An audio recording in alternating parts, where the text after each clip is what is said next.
Pilipinas. Narito ang Police News Express sa oras na ito. Sa loob ng 3 magkakasunod na araw, nang isinagawang pagtitipon at rally ng Iglesia ni Cristo, nananatiling mapayapa ang buong aktibidad at walang naitalang anumang insidente ayon sa pulisya at lokal na pamahalaan. Nasa harap tayo ngayon ng lugar kung saan idinaos ang 3 araw na rally ng Iglesia ni Cristo mula unang araw hanggang huling gabi ng pagtitipon.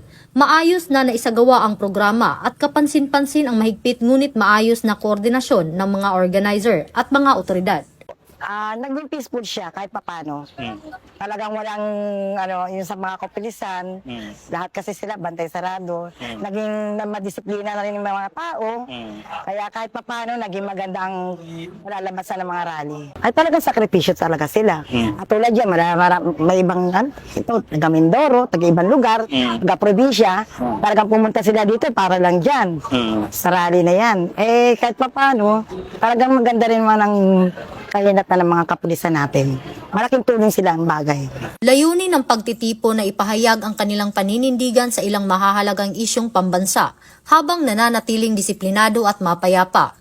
Naglagay ang pulisya ng karagdagang seguridad sa paligid, ngunit kahit na may malaking bilang ng mga dumalo, walang naitalang gulo, aksidente o anumang emergency. Dahil sa mahinahong pag-uugali ng mga dumalo at epektibong koordinasyon sa pagitan ng INC at mga otoridad, maituturing na matagumpay at walang aberya ang buong 3 araw na aktibidad. Isang patunay ang pagtitipong ito na sa kabila ng dami ng kalahok, posible pa rin maisagawa ang malalaking pagtitipon ng ligtas at mapayapa. Dahil ito ang bagong PNP para sa bagong Pilipinas, serbisyong mabilis, tapat at nararamdaman. Mula dito sa Quirino Grandstand, ako po ang inyong PNN correspondent, Patrolwoman Resali Umalay.